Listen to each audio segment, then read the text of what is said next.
Hello, everybody. Welcome, welcome. Welcome to the Sibling Summit. I'm Diana Yoakley, your co-host, and I'm here with Dr. Gila. Welcome, Gila. I'm so glad Thank to have you here in you. the summit.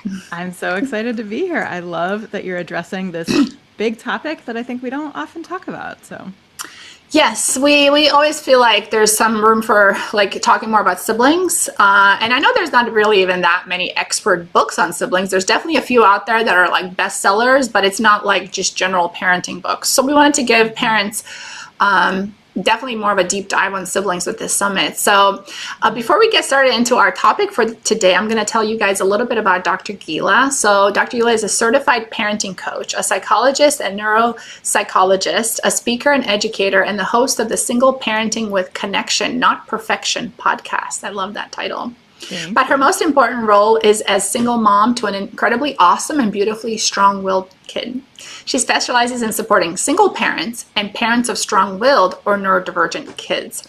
And her motto is, even if you're on your own, you don't have to do this alone, which I think is really beautiful. So really excited to have you here and pick your brain on supporting our siblings.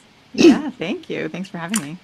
Yeah, so I just want to say to our audience, even though Dr. Gila only has one child, sibling relationships translate into peer relationships as well. So if you only have one child, this is still really, I think, helpful for parents to listen to because peer relationships and sibling relationships are very similar. And at the end of the day, like we talked about before we hit record, so much of it is about nervous system regulation, whether it's one kid or two kids, and parents intervening with nonviolent communication, which is kind of the foundation of connected parenting anyway. And so we're going to give you a unique lens today in our interview related to when you are single parenting or whether you just feel like a single parent because your partner is working or you're spending most of your time with kids. And so you are the only one intervening. What does this look like so it's most effective? And then particularly Dr. Gila's expertise, which is with strong-willed, neurodivergent children, and maybe not both of your kids are the same temperament. And so how do you navigate that? So I'd love to kick it off with, I was just going to add. Go ahead. So, yeah. So even if you have an only child, there are also, as you said, it's a template for other relationships. And it comes up with, for example, cousins or I was dating someone who had a child who was around my son's age. And so that blended family brings, issues. We're not together anymore, so we're not a blended family. But, when you are having these sort of blended family dynamics, whether that's with cousins and aunts and uncles or a partner that you're dating or something like that, it all comes into play. It's basically, right, how do you navigate and sort of juggle multiple relationships at the same time, which is really hard. Yes. And so I guess that's a great kind of mantra. If it feels hard, it's because it really is hard. It is hard. Absolutely. Yeah. And kind of like you're not doing anything wrong. It's just really hard. And we're going to give you some skills and some tools here today, but it doesn't mean that it's going to be super, super easy. It's still something hard. Parenting is the hardest job in the world. And like you said, multiple children or multiple relationships at the same time, it just magnifies the work. And so be gentle with yourself, I guess, as a parent, right? Yeah, absolutely. And as you mentioned, I work with a lot of single parents and also a lot of parents of neurodivergent kids. And there is sort of this theme that runs through it of several themes that run through it. Of, right, your life probably looks a little different than you expected, and then maybe you would ideally want. There are things that are very validly, legitimately hard, and that's not because you are failing or you are weak or you are a bad parent. It's because it's hard. It's because there are systems in place that make it hard. There are realities that make it hard. And so there is a level of acceptance work that I think is involved, and grief work, really, of giving yourself permission to name and acknowledge and feel those really hard and prickly realities that you wish weren't true, right? Yes. Yeah, because in the real world, it's the work itself is hard. And if you are resisting how hard it actually is and kind of right, you're resisting that reality, you're actually making it even harder. Yeah, or you're right? internalizing the reality, right? You're saying, well, this is hard because like I don't have my stuff figured out, right? Everyone else Right, has it under control and I right, am a mess.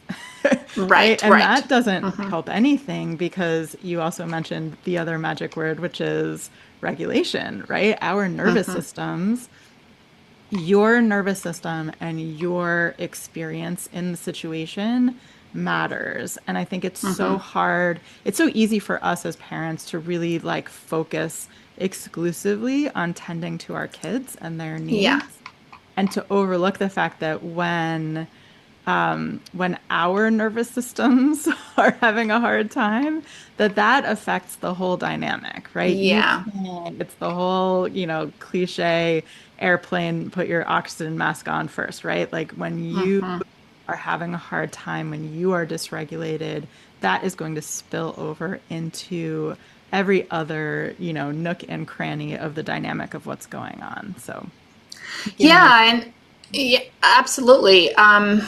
Because our nervous system is one of the tools essentially in helping our child regulate. It's not just our own experience, it's actually like something that your child yes, is depending on like as a yeah, external influence to actually help them. And if that tool is not available because you're dysregulated, it's a disadvantage to actually helping the entire situation and for your yeah, child. But I love yeah. that you're touching on this because I'd love to kind of kick off with this focus on, if you are a single parent or if you are single parenting, what can single parents, you know, how can single parenting change the sibling dynamic, and how can single parents navigate sibling relationships that might be different than when you have a co-parent? Yeah. I don't know if you want to kind of just address that to start with, and then Yeah. we'll, because it does impact the nervous system, obviously, because the workload is not split between two people. If they were working as a team, it's not split. You're carrying all of it. And so Yeah. obviously that's more work and more stressful. Yeah. And I want to acknowledge a few things here. So, first of all, there's different types of single parents, there's different paths to single parenting. And so, some single parents, for example, might only have the kids, physically have the kids 50% of the time. And so they are getting a break, their nervous system is getting a break, which can be helpful.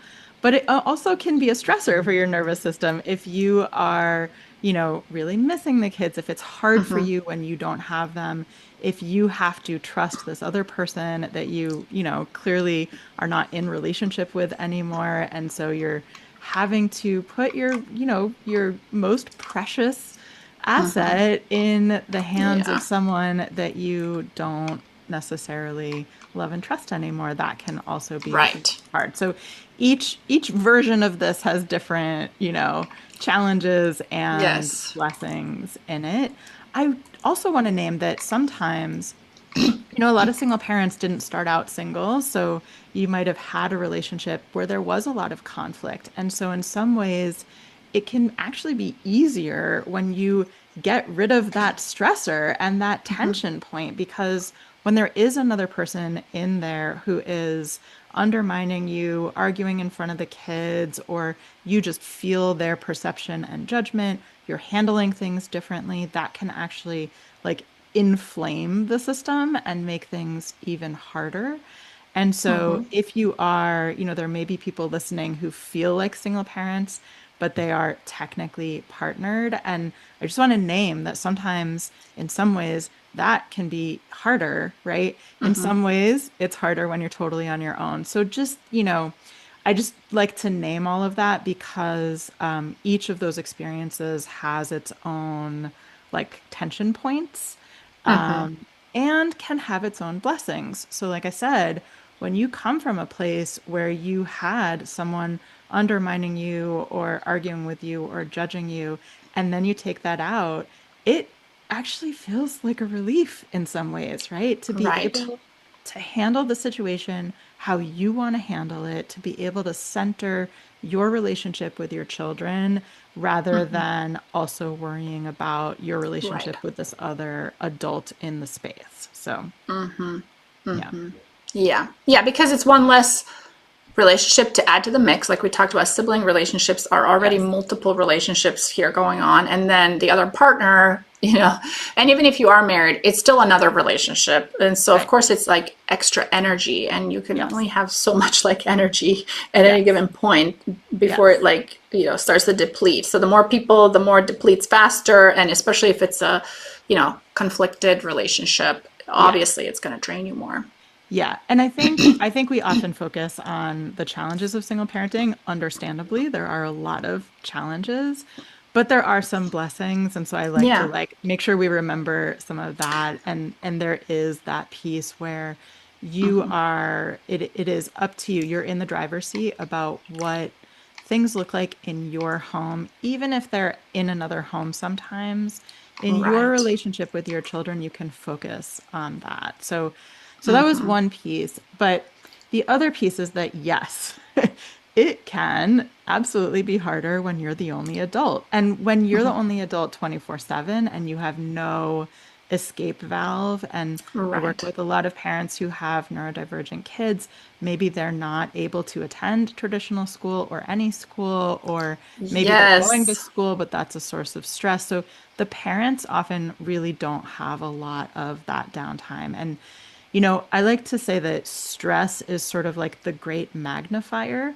It takes things that are hard and makes them even harder, and it takes things that are important and makes them even more important. And so, this single parenting can bring with it a lot of stressors that make it even harder. And it means it's even more important to do what we were just talking about, taking care of our own nervous systems, so that when the conflict arises, we have that resource. So I like to think of that we each have this internal metaphorical sink inside of us. And when the sink is really full, just a few more drops of water make it overflow. And that's the dysregulation. So you Right. might scream or snap or say something you regret or shut down. And when the sink is emptier, the same drops of water that made it overflow in that first scenario, you have space for it and more. And one of the things that can fill your sink really quickly is somebody else's sink overflowing into it. Yeah, And that's a good that point. is often what happens with our Yeah. kids and also with ourselves. So when our kids are having a hard time, their sinks are overflowing. And if we don't have space to take on some of that overflow, it becomes so much harder. And in reverse, also, when our sinks are overflowing, it can Yeah. make it so much harder for our kids. And when we're talking about siblings, they affect each other's sinks too, right? So now we have sinks overflowing into each other and a huge puddle on the floor. So Yeah. so the first piece that I do want to say is it is so much more important and also challenging to take care of your own sink and to work on that self-regulation piece. Yeah. Yeah. Yeah. It's such a, and then it goes to like the village effect and a lot of different like self-regulation strategies for how do you do self-care? What does that look like? And like your Hmm. internal voice and all that. And we don't need to get into the specifics, but Hmm. I guess like you were saying before, I think one of the things that's really helpful is that acknowledgement that it is hard and that you don't have to like it right now. And maybe you are not able to do self-care right now in the Hmm. moment, but you can promise yourself that you'll take care of yourself after this is over, this conflict or whatever, right? Yeah. But I think that acceptance, like you said, can be a really powerful shift, to help the nervous system kind Yeah. of get through that difficult moment with a sibling conflict or whatever, or a challenging Yeah. situation. I also want to say self-care, we often think of, it's sort of become this four-letter word, right? If one more person tells me that I need to do self-care, Right. I'm going to smack Right. them. We often think of self-care in terms of these like big actions, right? Right. Like you go to the yoga class or you go get a massage or you have a night out with the girls or whatever it might be. Right. All of that is beautiful if and when you can afford the time and the money and all of that. But self-care doesn't have to be just that. So it can be in that really tough moment to take a beat, right? To put your hands on your chest, take that nice breath and say something supportive to yourself to re-anchor yourself in what really matters in this moment, where you are in this moment, and sort of, to tend to that it doesn't take a whole hour or anything like that. It can be Right. these sort of micro moments. Yeah. Yeah, and that's what I was getting at as well, because yeah, I think most single parents or people that are with the kids like in the heat of the moment or for hours on end, it's like I can't, it's impossible for me to get away and do something for myself. Like that's not even helpful to say that, right? But what we're Yeah. saying is it's more of like an internal job. It's Hmm. not necessarily an external activity. It might Yeah. be like sitting down, just sit down for a minute and like don't move and keep doing things. Just chill for a minute, right? Yeah. Or it can be an internal like strategy where what is the story I'm telling myself? Because so much Hmm. of our stress is also like this internal spinning and Hmm. the dialogue and the stories we tell Yeah. ourselves. So how can we reframe that? Because you do have control over that when you once you become mindful, right? Yeah. Mindfulness obviously is something we all are practicing all the time. So it's not like a Hmm. perfect thing, like a switch you can just turn on, but the practice of mindfulness and just noticing what's the voice you're talking to yourself with, and can you speak to yourself Yeah. with a little bit more compassion and tenderness. That's Yeah. free, and it Yeah. doesn't have to take place on Saturday when you have the afternoon off. It can happen Yeah. right now. You're already talking to yourself. Can you Hmm. shift that into Exactly. Yeah, that's definitely so. I think of that as so there's different places in the sink where we can intervene. And okay. I think of self-talk and self-compassion as one of the ways that we can keep the drain open so that we have that sort of built-in system so that when Yeah. water comes in, it has some place to go. And how we talk to ourselves, and I will also add how we talk about ourselves in Yes. front of our kids, because that becomes the template of their inner narrative, their inner Yeah. dialogue. And so, really modeling that, taking care of ourselves in a way that they can sort of see and notice is, modeling is one of our most powerful tools, and really leaning into that. But often, we sort of don't even think about it and we say things about ourselves in front of our kids like, oh, I'm such an idiot. I forgot to put the lasagna in the oven, right? So, like, even Right. little things like that, like, how can we rephrase that so that we're modeling, self-care, self-compassion in even those small moments? Yeah, yeah, I love that. Yeah, because it's so unconscious so much of the time. But when we Yeah. make it more conscious, then we can redo it. Like if you say that first, and then you're like, hold on a second. Right now, I'm trying to really become more like a more positive reframe about myself. Let me try again. What I meant Yeah. to say was, Yeah. it's been a hard day. And of course, like I forgot, like Yeah. anybody would in my shoes, right? So then you're kind of Hmm. role modeling even that repair in front of your kids because, Hmm. they don't get it perfect every time either. And they don't need I love to. They that. just need to Yep. know how to come back to it. So, Yep, exactly. yeah. Modeling imperfection and how to grow from it. I used to say mistakes are how we learn, and I have learned, I think Rini Jane was the first one who I heard this from, that Uh it's huh. not that mistakes are how we learn. Mistakes are an opportunity to learn. But we don't always take that opportunity, Oh, I right? love that. It is Yes. it is a bit more of an active process. It requires a bit more of an active process than just like you make a mistake, you therefore learn. But really like Right. putting the intention around, okay, whoops.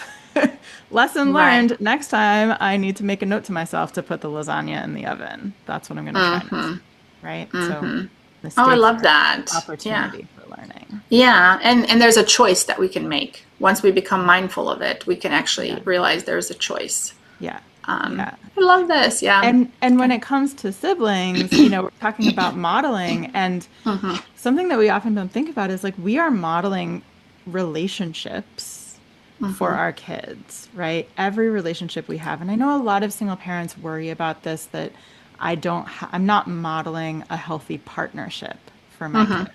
I think Yeah. that's a very common fear and Okay. worry.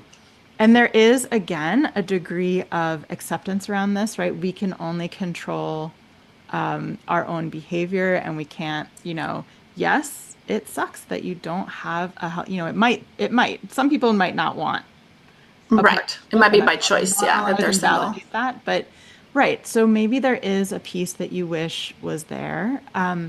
And so giving yourself permission to grieve that and to acknowledge that and to recognize that, Hmm. and sort of expanding the definition of what that might look like. So, can I, you know, give my child other models of healthy partnerships in the form of, family friends or extended family or something like that, or even TV shows, right? There are some Right. beautiful partnerships in movies and TV.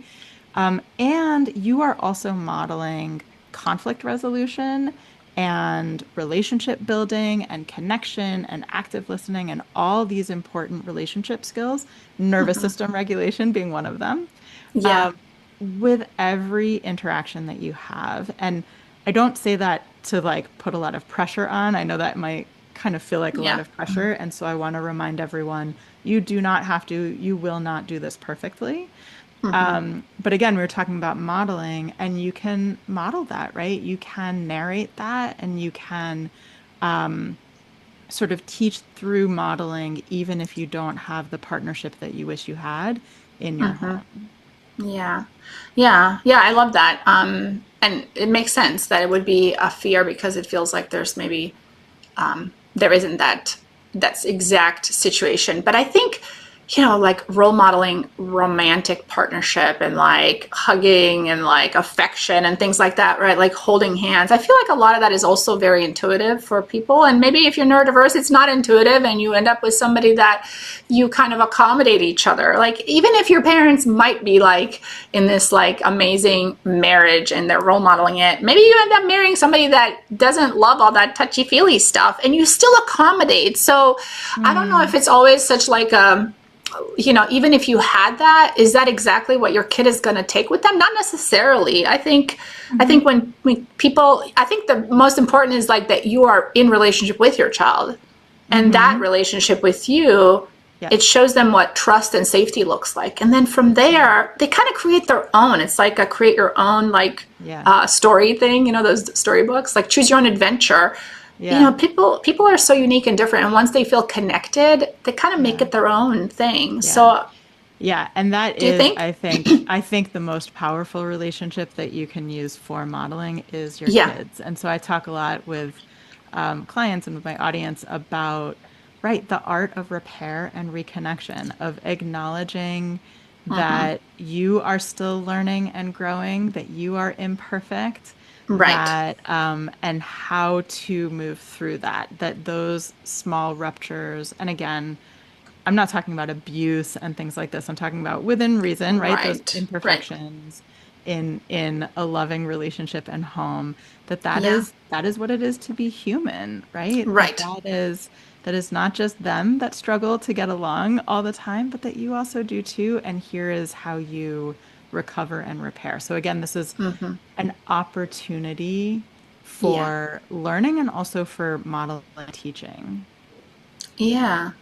Yeah. Yeah, completely agree. And I'd love to get into like related to that, how can parents tell the difference between like a typical sibling conflict that maybe they want to like stay back a little bit and let the kids try to resolve it themselves versus stepping in where maybe adult super intervention is truly necessary, especially when you're managing like maybe Yeah. explosive aggression in Yeah. children or even strong-willed kids that might kind of dominate the other one. How Yeah. do the parents Yeah. know to like, yeah, when is a good time to step in and when not?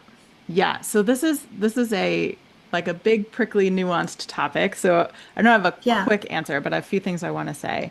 Okay. I think that there is sort of this message, this narrative of like kids, just let them figure it out on their own. Kids should be able to figure it out on their own.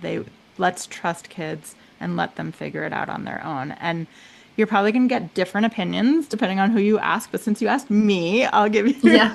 give you my opinion. Oh, my video is freezing. Oh, it's good. Yeah. Hmm. So I think as a therapist and a coach, and I can tell you that adults don't solve conflict on their own well, right? Like if we, you Hmm. know, I have worked with couples, with co-parenting couples, and with partnered couples, and even working with individuals who are working through conflict, with other people in their lives. it's very clear that I think we could all use a little bit of coaching around conflict resolution and a little bit of support around it. And honestly, I think the world would be a better place if we Yeah. normalized that, it's hard to solve conflict on your own sometimes, and that we could all use a little bit of support around this. And so Right. while I don't think that we should jump in and solve the problem for our children, I do think it is often helpful to support them in solving the conflict, right? To guide them in the conflict resolution piece and to sort of scaffold that process. Because one thing that can tend to happen that I do sort of suggest being on the lookout for is that sometimes when we think, oh, they always work it out on their own, what is happening is that one child is always the one to sort of acquiesce, to kind Right. of to Right. like give in, and the other child is always the one to sort of be a little more aggressive about it or demanding. Right. And then when we don't intervene with these patterns, the patterns can sort of become more entrenched and more pronounced, and that can become hard. So we have the child who becomes the people pleaser, who feels like their needs don't matter, who feels like they always have to set aside their needs in order to placate other people. And then we have the child who feels like they always have to, get what they want, and they have really poor tolerance levels for any discomfort around not having exactly what they want. And both of those can sort of, as they fester, can become problematic dynamics. And so those are Yeah. things to look out for. If there's sort of like these recurring patterns of, one child giving in, and so the conflict is being resolved because one child is Yeah. maybe sort of withdrawing and the other child, or maybe they're both withdrawing. So you want to look for patterns. And certainly, I probably don't have to say this, but I'll say it anyway. It's worth being explicit. But if there's any concern about physical violence, then that's certainly something that we want to intervene. And if there is a Right. history of any sort of physical aggression, then this becomes even more important for us to intervene earlier. So, not when it becomes aggressive, but much earlier in the process to do some prevention and processing with each child in different ways. Yeah, yeah, this is a really interesting topic, I think, because probably in most homes there's already a pattern. Hmm. And probably it's not quite perfect. Hmm. Because like you said, most people really could use some skills with conflict resolution. So Yep. as adults, at the same time, it's super powerful to work towards a healthier balance and kind of Hmm. rounding out each child's skills. They might be Yep. really good at one approach, which is important also. Like, don't let people always like walk all over you. So that strong-willed child already knows how to do that pretty well, maybe. Yep. And Yep. that's a gift in certain It is. situations. But at the It same is. time, it's like it's good to have healthy boundaries, but it's also good to have healthy so people don't run over you, but also like healthy self-esteem where you're like, okay, and what is it? I'm important too. I Hmm. respect you, but I also respect myself, right? And so Hmm. I think all the time in parenting, we're working on kind of all these edges, right? Like to Hmm. balance out these skills, I guess. So I guess to Right. parents listening, if you feel like your kids have like a unhelpful pattern, it's probably like that in most homes, and it's a Hmm. work in progress. It's a long game. At the Hmm. same time, what are some ways that parents can intervene with a strong-willed child and maybe one that's not so strong-willed and is more compliant, but then sacrifices themselves for. Yeah.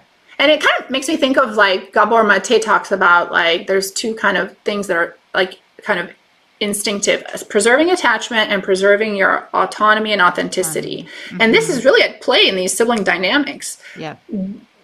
Attachment means safety and Hmm. survival, but what about me? What about my Hmm. identity and who I am? Am I Yeah. important too?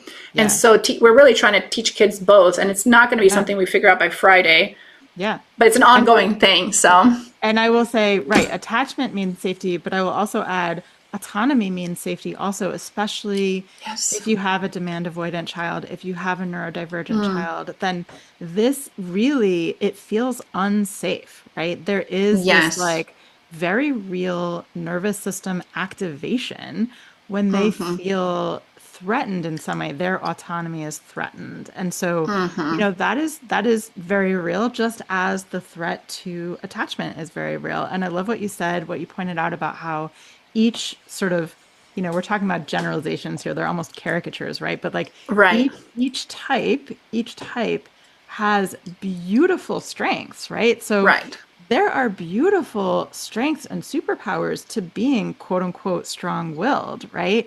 You are self-aware, you are advocating for your needs, you are, not going to be you are not going to be that, as you said, right, the pushover, so to speak. And Right. then there are beautiful strengths on the other side of empathy and compassion and attunement to other people's experiences, right? So each of these has beautiful aspects to it and also some risks. And I'll just add, this isn't just for kids. I think that all Right. adults are like this too, right? We all Yes. have like a different sort of balance of these two, like the yin yang of being tuned into our own needs and willing to stand up for and advocate for our own needs and boundaries, and being empathic and compassionate about the other person's experience and needs. And so, again, we are usually working on our own balance at the same time that we're supporting Yes.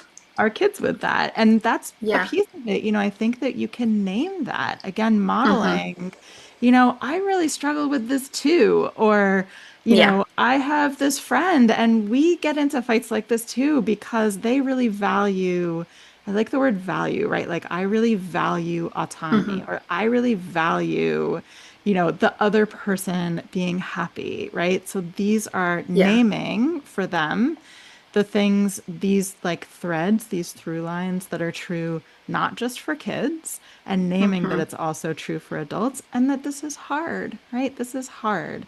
Yeah. And one sort of little practical tip when you are negotiating a conflict, like, and Yeah. again, you're not going to be solving, or I recommend that you don't solve the problem for them. So, and I know we don't really have time to go into all of it, but like the process of essentially sort of like mediating and Yes. moderating that conversation with them. One thing that I think sometimes gets lost, or like could be improved is sometimes we say, okay, this child needs this. Will you do this? And one like small tweak that I like to introduce here is, are you willing to work on this? Are you willing to try this? Because when we say, are you willing to do this? First of all, they feel pressured. Of course, they have to say yes, right? And it might not be possible. And we want for both of them, we Yeah. want to really name that all you can do is try. All you can do is work on it. This is a work in progress. This Right. person might not do it perfectly next time. And that doesn't mean they don't love you. It means Yeah. they're still working on it, right? Right. So you can commit to being willing to work on Yeah. it. Yeah. You can't commit to doing it perfectly. I love this. This reminds me of like impact versus intention, and both are Mm, important. mm, It's important to have that intention, but the impact might not land exactly like how you intend. And can yeah. the other person give you some grace and understand that, Yeah. you know, I'm trying, but it's not. I mean, Yeah. this is such a common thing in sibling dynamics. I mean, it happens in my home regularly. It's like your Yeah. brother actually was trying, Yeah. but it didn't feel like that to the other child. And it's like, let me give you some Yeah. context that there's Yeah. two different realities. Both are true. I know Hmm. it wasn't exactly how you thought it was. At the same Yeah. time, I can see that he's got a good intention. Yeah. And so, can both things Hmm. be true without anybody being bad? And we still recognize the impact. Of course, that's not, of Yeah. course, you would like it to be a little bit better than what he delivered, right? Or whatever, Yeah. right? Like, Yeah. you would Yeah. like it to be softer and to land more politely. Yeah. But he's really working on it. It's an improvement based on how it used to be, right? Yeah. So, Right. learning So tolerance, teaching kids like yeah, tolerance while at the same time like still having their expectations, but let's yeah. tolerate people's learning process.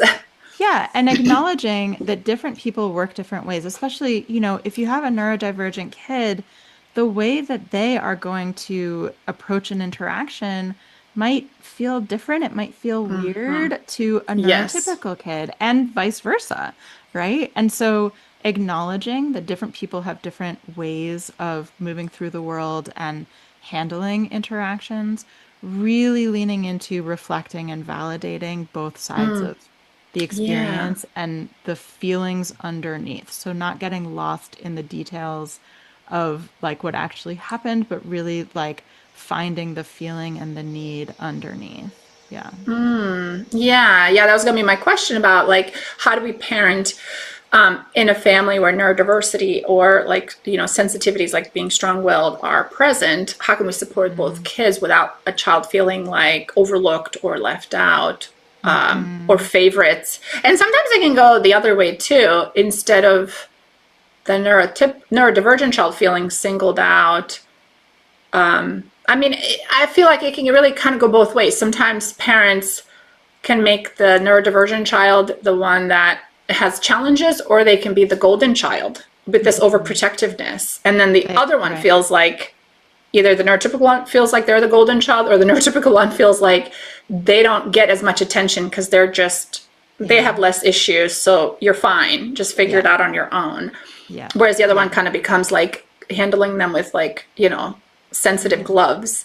And yeah, so I think kind of like what you're saying, equity versus equality, right? Like what does each mhm. child need, but also focusing on like the feelings. Yeah, and Because when people feel seen and heard, they ultimately feel yeah, loved. yeah. And, again, there's so much to say on this topic, and we'll Yeah. get to all of it, but I do want to highlight that your presence as the parent, your attention and your connection with them is one of the best tools you have in your toolkit, right? You, your child's greatest asset, and your Yeah. connection with them is your sharpest tool in your toolkit. And so making sure, and this is easier said than done, but Yeah. making sure that you are having some like quality connection time one on one with each of them. So it Yeah. is all about the quote unquote problem child or, Right. all about like, the special child getting special stuff, but the other one being left out. So we want to be mindful of, right, not feeding the dynamic of like you're not allowed to have needs because you're Right. not high needs, quote unquote, right? Right, because your brother has needs, you're not allowed to You're have as not many allowed needs. to. They're Right, not like independent, like they don't right, depend on each other. Each right, person is like its own right, separate thing.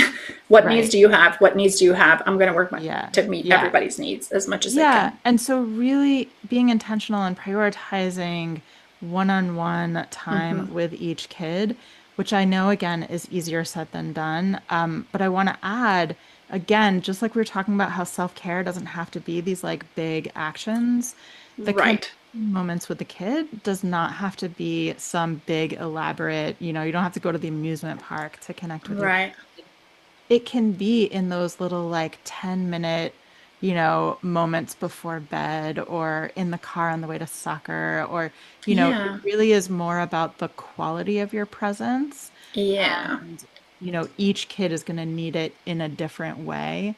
But I think it is important to be intentional about that and make sure that they are each sort of feeling that presence. And I want to say that just by sheer virtue of you being at this summit, listening to this session, like I know Yeah, that you're a loving parent. I know that your yeah, child feels that from you. And so, yeah, it's not your fault that they have these conflicts. It's not your fault that there's yeah. this sort of unfair like discrepancy between what each child needs or is capable of. I think it's important to remember when you have a child who has significant neurodivergence, maybe they have like big explosive meltdowns, that this is, in many ways, this can be thought of as a nervous system disability. And in the same way that if you had a child who had a physical disability, right, there are Yeah, some really hard things about that. And yeah. there are also some potentially beautiful things that can come from it of, the other child having a broader worldview of what exists out there and of different people's experiences, and how to navigate that. Yeah, and looking at it as an opportunity for growth. Hmm. That growth mindset, I feel like, is so powerful in many ways. Not just teaching Hmm. kids like to use growth mindset in school, but also like for us as parents, using the growth mindset for ourselves. That Yeah. Yeah. it's the process ultimately. There's Yeah. no destination here. It's just it's a day to day, moment to moment experience, and Yeah. Yeah. yeah, And showing up and and just being there is like yeah. half the battle, and you've already won half that battle if you're showing up. And then how Yes. it turns out is always malleable because it's always evolving. There's really no end to Mhm. it as long as you're in relationship, right? Yeah. Yeah. And again, you don't have to be perfect. You will not be perfect. And modeling that imperfection, the growth mindset, and that self-compassion and self-care. Yeah, so Yeah. powerful.